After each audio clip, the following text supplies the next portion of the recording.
Okay, so I know everyone was hoping that Charles would finish the race, and we were all hoping, just finish the race, just finish the race, no DNFs, no crashes, no walls, nothing. I feel like we should have been more specific. I feel like we should have been saying finish the race in first. Viva Mexico.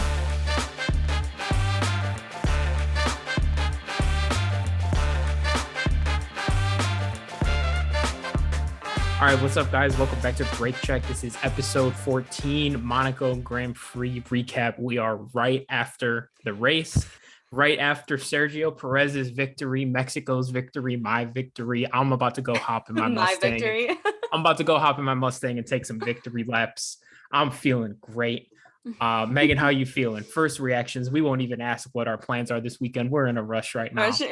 We are first race reactions. Let's hear it. Just honestly, no, like I'm speechless at this point. The race was so unpredictable. I was so excited for the fact that it was a wet race because Monaco is notorious for being pretty boring when it comes to just overtaking. There's usually not a ton. And it just like pretty much ends how it starts. So I was excited for it. I quickly became not excited for it when it was an hour delay. And then of course Mick crashed, Magnussen was out, Albon had to retire.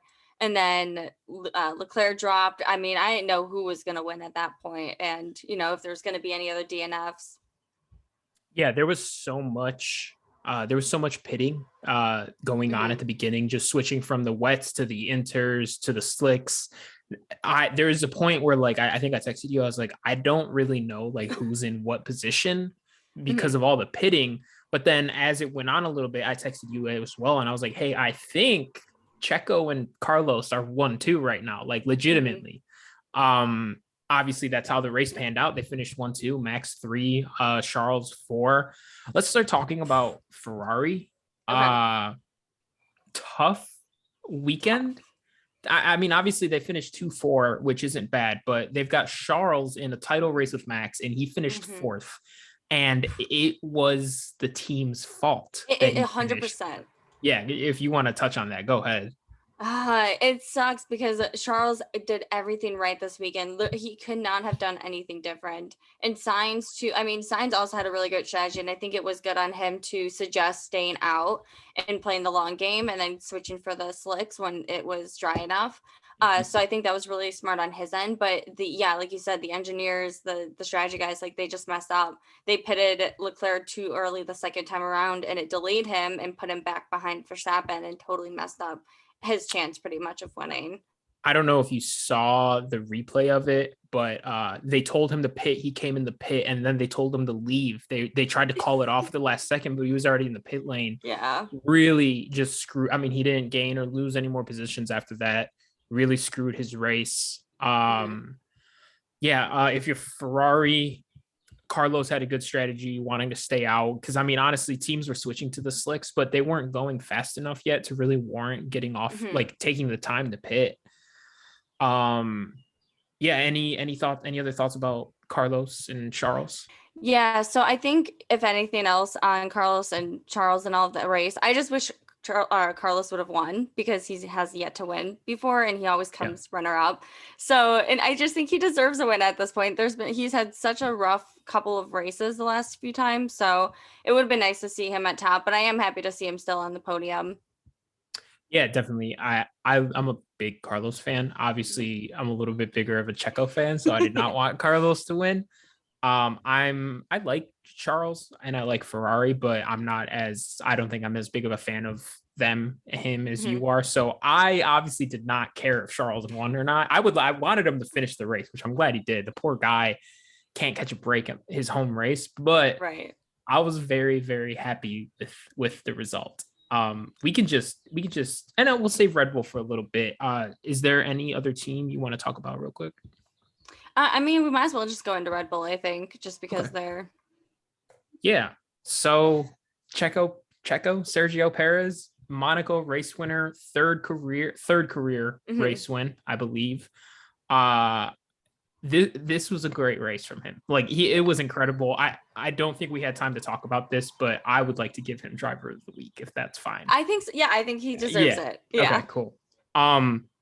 So something that didn't really make sense was once when we'll get into Mick's crash after, but once there was a red flag for the crash that stopped the race, Ferrari switched onto their hards and Red Bull switched onto their medium tires. And you didn't really think anything of it at first, because obviously Red Bull's going to have better straight line pace on the mediums. But as the race went on, Sergio's tires started like to degrade pretty hard, and Carlos cut the gap. Like, he was on his ass. And for those who didn't finish watching the race, the top four, they finished like very close to each other. Like, it tightened up at the end.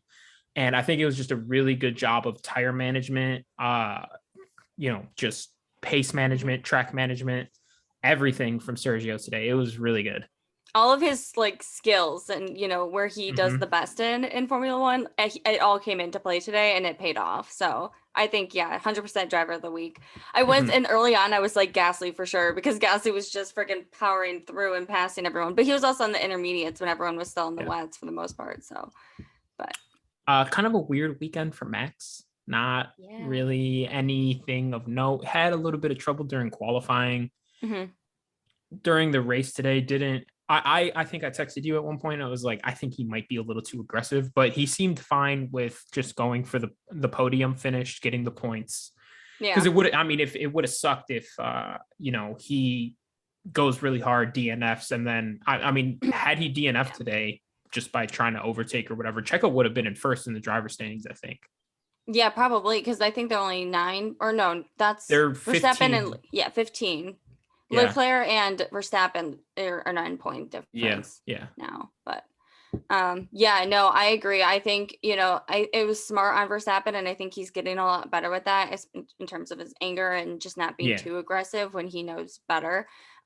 Because he definitely could have messed the race, and this is not the track or the race, the day, with the wet and everything to, push too hard. So for those who are new to F1, don't really know, Monaco is the oldest course, right, on the schedule. So it's a very historic race, but the cars have gotten significantly bigger as we get over time, and the streets are narrow. It's a road race. Like, it's not a track. And it's just impossible to pass each other in these new cars. So, this is not the race for Max to really, go for it. But I think, go ahead. Oh, no, I was just going to say, when I was listening to qualifying the other day, they described driving around Monaco track is like riding your bicycle around your living room. Yes. Which is, they would cut to some of these shots, going up and downhill on curves where like the cars look enormous, and these are like pretty low to the ground cars, and they just look huge on these roads. Yeah, unreal. All right, kind of going down the line, we saw McLaren have a pretty interesting weekend. It was good for Norris. I was pretty impressed, just given he's still recovering from tonsillitis, and still finished. I believe he finished 5th or 6th at the end of the race. I think it was 6th. Yeah, because Russell ended up ahead of him. So pretty good week. Also, a side note too, going back to Mercedes, that also means Russell's now been in the top 5 still. He still keep maintaining that track record for him, so good on him. But we can get into that in a minute. But I want to talk about Daniel. And I'm a big Daniel fan, and I am just not. And to be fair, though, they did confirm that it was not Daniel's fault. Or like it wasn't entirely, it wasn't like really on him. It was more of like an issue with the car. I For just those think who didn't watch qualifying, he crashed. Or was it practice or crashing or qualifying? It was practice. He crashed. Yeah. Daniel might be done. I just don't think he's in it as much. Did you notice on his hat he wrote FEA? Yeah. Yeah. For people who don't know, it's FML. Oh, you don't want to say the word? I don't know. We might have like a child listening to this once or twice. If there is a child listening to this, go outside and play with your friends, man. What are you doing listening to an F1 podcast hosted by me and Megan? Tough weekend. Sorry, let me take that back. If you were a child into F1 listening to us, go ahead. Tough weekend from Daniel. I don't really have much to say about him week to week anymore, other than I think he might be done. I think he's And it cooked. and it sucks because it's like, you know, you could go back, oh, he had such a great race in Monza, or oh, it's the car, oh, it's this, but it constantly seems like he's just not there.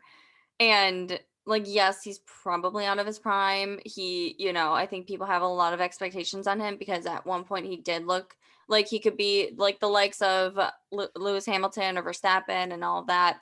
But I just don't think it's there anymore. I don't think he's gonna leave after this year. I think he'll still ride his contract out with McLaren until 2023. But I think after 2023, he's gonna go into another motorsport. I don't think he's gonna stay in F1. Yeah, I think we could see him in like NASCAR or something, Mm-hmm. or start building towards being in NASCAR. Lando, good race given Mm-hmm. everything. Weird weekend for McLaren. There's not a lot going on with the rest of the field past Ferrari and Red Bull, Mm-hmm. mostly because I mean we'll talk about Alpine now. Fernando Alonso held up the entire field, Yeah. just trying. So Lewis Hamilton was cooking and was Mm-hmm. going faster than him and Yep. kept trying to get around. And like we said, you can't really pass very well in Monaco. So Mm-mm. Lewis was having trouble, and Fernando Alonso just completely slowed down so much Pretty much that, like, yeah. So seventh place all the way back to 18th place was just bunched up into mm-hmm. this long train of cars. And so it made for a bit of a boring kind of back half Yeah. of the race because none of the cars could pass each other. They were too close. Yeah. It was unfortunate. I was hoping because they were so close, they could do more overtaking, but there really weren't a ton of places on the track that you can overtake, especially without the DRS zone. So, because that was deactivated for the entirety of it. So, yeah, pretty unfortunate. Also, speaking of Hamilton, not to throw shade at any of the Hamilton fans, and I do like Hamilton, but he is still behind his teammate in both qualifying and in finishing the race. I think pretty much the entirety of the season so far. That Uh, is true. I will say George has been better than Lewis this year. When you do, I'm not super into like finding reasons for everything. I mhm. think and you know, Lewis Hamilton is my favorite driver on the grid, Yeah. but George has just been better than him. Like, there's no way around it. When you do look at the context, Lewis has had some bad luck, which has Yeah. sucked because you get to the point where it's like, all right, once it's happening like every other week, it's like, all right, come on. Like, Yeah. it's tough to make an excuse every week. Mhm. This week during qualifying, he did have some bad luck again. Yeah. He was getting prepared in Q3 to have his hottest lap, his fastest lap. He was getting ready. He was looking fast, and then Checo and Carlos crashed into each other. And him and Max, honestly, this could have been a different race if Max got to do his fastest lap. 100%. So both Max and Lewis caught some bad luck with that crash. Mhm. I'm hoping to see just a solid weekend from Lewis. Next race, I don't know when the next race is. 2 It's weeks. 2 weeks. Sorry, I didn't mean to say when. I meant to say what. Oh, Aspergine. Okay, yeah. So I want to see a complete weekend from Lewis Mhm.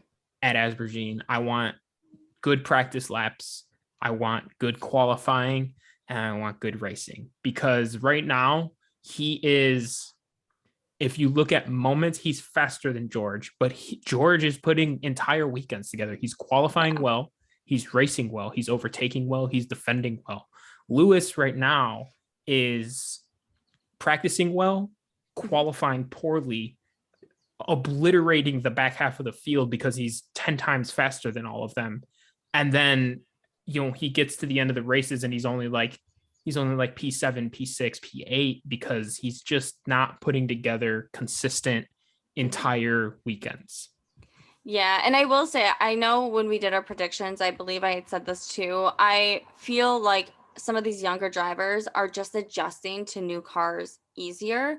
They have a bit of an advantage because they haven't been in this the previous era for, so many years, the whole like 10, 13 years, whatever it was. And I think Lewis got comfortable in the car that he had and the way it drove and the engine and all of that. And now it's kind of brand new for everyone. And yeah, some people just adapt a little bit quicker. I, to be honest, didn't expect Russell to adapt this easy to Mercedes just because no one usually does when they move Yeah. teams. But I think it did help given that it's kind of new for everyone that it almost didn't matter. So it was going to be new regardless. And I think that it's kind of showing and just the performance in the first half of the season, the first Yeah. few races. And if you ask right now, if you ask 10 people, do you want Lewis Hamilton as your driver or George Russell? Every single one's going to say Lewis Hamilton. Yeah. But like, he does have to start putting together entire weekends because, you know, before his car was so fast that if he had bad qualifying, he's just, I mean, he was such a good driver and his car was so fast that he would win. He would just win by the end of the race. He would catch the entire field. Again, George doing great. Really happy to see him.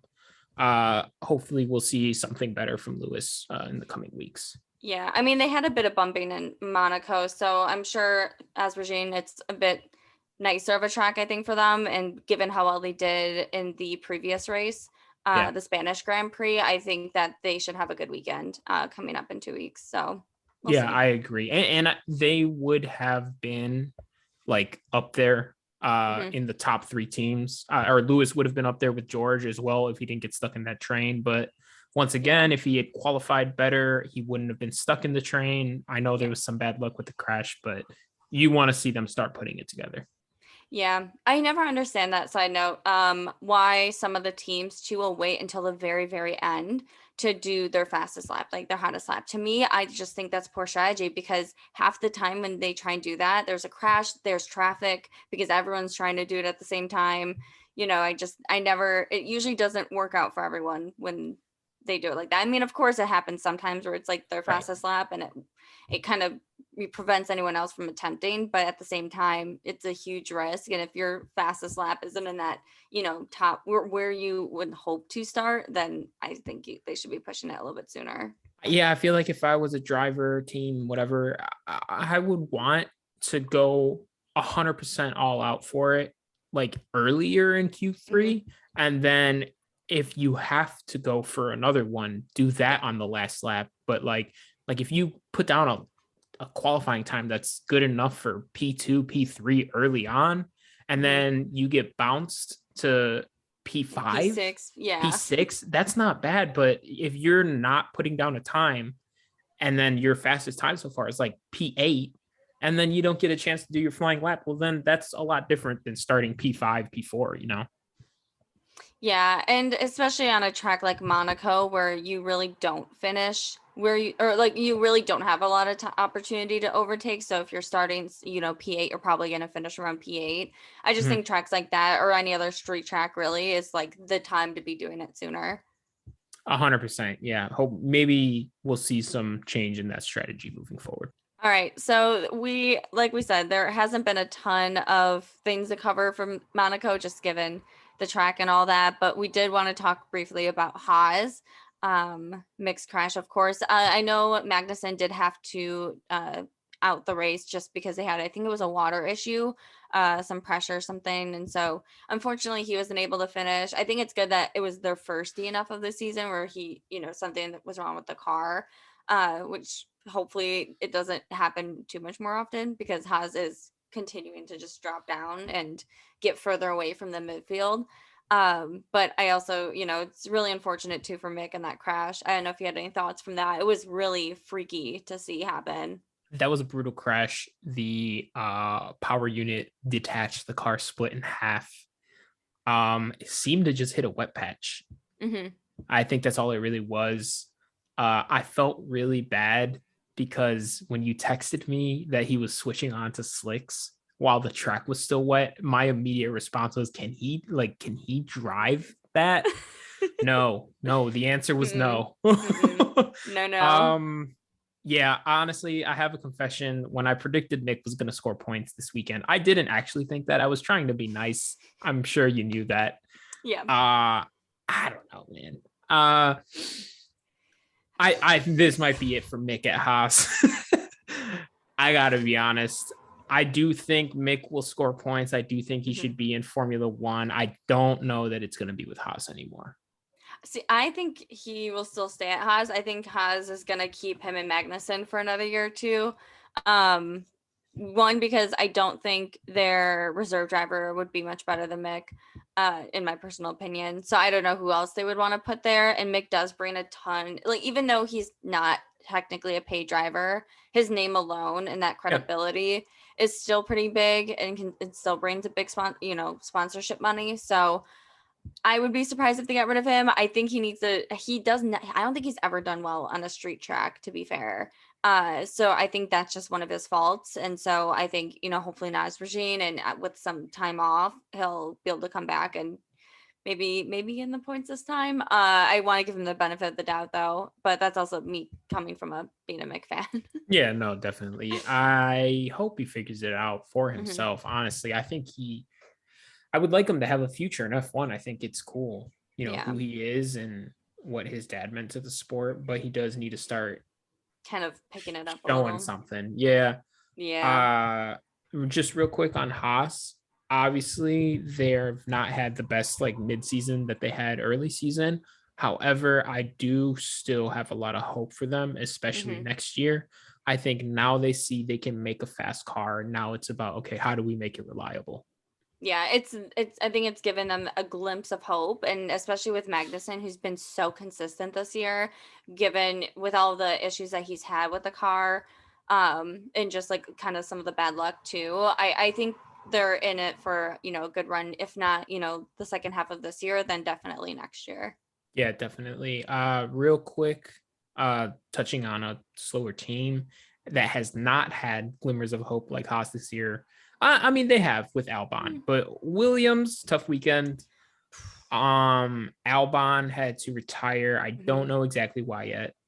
No, they haven't announced that, at least as far as of, 30 minutes post-race. I'm going to give him props because he finished the race. Latifi was skating out there the entire time. He was bumping into the walls and shit like that. Me going ice skating.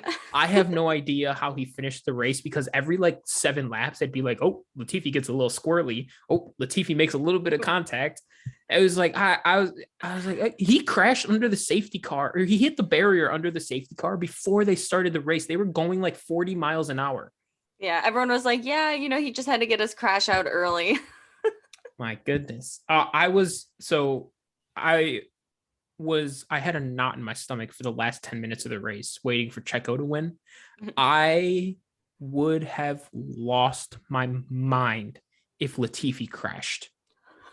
I would have literally lost my shit. I don't think I could have watched F1 for a couple weeks. We wouldn't have been able to record today. no, I would have asked for the day off 100%. Not even I would have been able to record and I would have been angry, but having to go back and edit and listen to it back, no, absolutely not. Real quick before we move on to looks like wrapping things up, we could probably touch on just the general standings real quick before we finish. But we wanted to give a shout out to Pierre Gasly. He was seemingly the only person with a pulse in the back half of the race. He's the only one that they were cutting to because he was the only one really doing anything. Obviously, it's tough for those other drivers given the train that they were in. But thoughts on Pierre this race? Yeah, I mean, I think he had a pretty tough weekend. His teammate is why he wasn't able to get a good fast lap and at the end of Q1 and caused him to start P17. But he was able to finish P12. So given the circumstances, I thought that was really impressive on his end. So close to points. I'm hopeful for him on the next race. But AlphaTauri just in general has not been just where I thought they would be this year. I expected Pierre to be fighting in the midfield or up top, even competing with Russell more, where Russell is right now. So we'll see. Tsunoda's, I think he probably had issues with his car, maybe just the track. He didn't seem to have a great race either, or a great weekend really. But no other thoughts really. I mean, they're just there at this point. At this point with Pierre, I think the AlphaTauri car is slower than everyone expected. It doesn't seem to be super competitive. I think at this point with Pierre, I think we're both really big fans of him. I'm just waiting to see where he ends up next year at this point. I Does hope he it's. have, go ahead. Oh, sorry. Go on. No, I was just gonna say, does he have 1 year left after this at AlphaTauri? I think he's until 2023. I mean, of course, someone could buy out his contract, Yeah. but I don't really know who would do that. I actually saw a prediction the other day. I can send it to you. Someone made a pretty decent prediction that I could possibly see happening, and that's bringing Albon back to AlphaTauri and putting Albon and Pierre together as a team, like a duo, and giving Perez like another year with Red Bull. So them all riding out until 2023, and then maybe Pierre going to Red Bull in 2024, which I think could happen. But I also wouldn't blame Pierre for being like, no, it's been 4 years too long. So I also wouldn't. Go ahead. No, I just think that was a pretty decent prediction. It sucks for Tsunoda, but they moved Tsunoda to I think they put him either in the Williams or someone else, but they brought Tsunoda. Tsunoda would still be on a team. I don't remember which one, but I think that would actually be a pretty good pairing. And they both obviously have a lot of historical, background with AlphaTauri. So yeah. Do we think Alex would go back to AlphaTauri? He seems happy. He seems like he's just living his life. He's just having the best time. I mean, I could easily see him staying at Williams. I actually think it would probably be in the best interest for Williams to try and keep him. But do I think it's the best interest for Albon and like in terms of getting points? I think he should go to AlphaTauri because I do think AlphaTauri will have a better car next year. Hopefully. But I think you'd be happier at Williams too. Just given my sneaky. Sorry, I keep interrupting you. It's hard to judge. It's hard to judge when we're gonna finish talking or not. I'm gonna keep this in just so you guys can see how hard it is for us to like. Do you? And sometimes I try. So at first I would try and do like try and like raise my hand, do little hand movements. But when Megan sees my hand, she stops on the dime, like mid sentence. I'm like, oh, sorry. What do you need? Just emergency brakes, whatever she's saying. So I stopped doing that. So now I just try and like jump in whenever I think I can. I already forgot what I was gonna say. Your sneaky something prediction. Yes. My sneaky prediction, maybe not prediction. I would like to see if Alex is never gonna be in the Red Bull seat. I would like to see him at Haas. See, I could see that happening. Yeah. Albon and Magnussen duo at Haas would actually do really well. That would do really well. Yeah. I think I would like to see Albon at Haas. I think Yuki and Nick DeVries at Williams. AlphaTauri, probably just whatever of the 72 drivers Red Bull has in their young driver program. Mm-hmm. And I think I would like to see Pierre at McLaren when Daniel's done. I would love to see Pierre at McLaren, and I could easily see him going there or going and joining Russell whenever Hamilton retires. You know why I want to see him at McLaren instead of Mercedes? One, I don't think he will go to Mercedes because I think George Russell is going to be good enough to win a World Drivers' Championship, and I think they need a number 2 driver. Yeah, Pierre is not going to want to be that. No. I want to see him at McLaren because I think that Pierre is better than Lando. And I would like to see Lando get pushed a little bit because he's never going to win a race otherwise. No. I want it to be like how it was with him and Carlos at McLaren because they were both good friends, similar to him and Pierre, but they also were so competitive with one another, and Carlos really pushed him to be better. And, that's where you saw a lot of Lando's mistakes. To be fair, it was like in his early seasons, and he was still fairly young. Still is really young. But I think him and Pierre together would be a really, really good duo at McLaren. That's a good cool take. That's I think like that's that. what I would like to see. I think Lewis will stick around until he wins his 8th. After that, I think they need to find a number 2 driver for George, which who knows at that point, by the time Lewis retires, Carlos might be available. shit, Checo might be available. We'll Could see. you There's a lot imagine? of, yeah, that would be crazy. There's a lot of options. Mhm. Yeah, I think that kind of wraps up the race recap. We have Mhm. 6 minutes and 45 seconds left before our Zoom cuts out because apparently now they're making us pay. Yeah. I don't know where that came from, but Zoom, No, if you're listening, come on. Like, what are you doing? it's not Uh necessary. real quick before we leave, I know we kind of sped through everything today. We've both busy people. Uh General thoughts on the constructors, the driver Mhm. championship, the race. What do we our final takeaways? Final takeaways. I think Perez and Carlos are a lot closer than people expected them to be to their driver pairing. So I think, it's going to make this race for the championship a lot more interesting as we get into as we get closer to the end, just given that they're obviously going to have to favor one or the other. But neither of these second drivers are that far behind, which is going to make points really interesting. So I don't think there's going to be a big point discrepancy between the top two or three. I also think it'll be a top three to the final versus just like a top two. I think it's going to be that close where Okay. it's not just a clear Verstappen or Leclerc. Do you think Carlos or Checo will be that third? My heart wants to say Carlos, but I think it's going to be Checo because I just think the Red Checo, Bull is a little bit more there. he is driving out of his mind too. 100%. Best year in his Formula One career by a 100%. landslide. Hmm. I think this race, obviously they're happy, Hmm. but I do not think that Red Bull can give team orders anymore. No.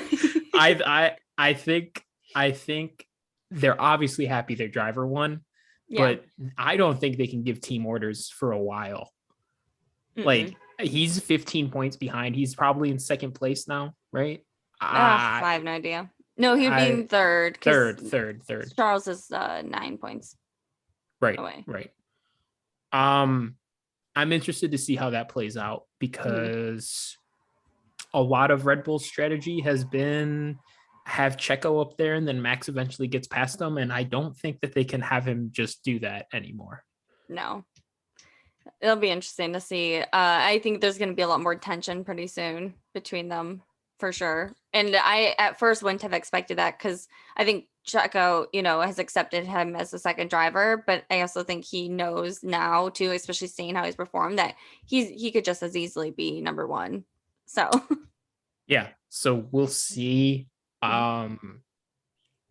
I hope that if Checo and Max stay close, that at least third place is well behind. So going towards the end of the races, end of the season, Max and Checo can race each other without fear of, losing. Charles leaping them if they crash into each other.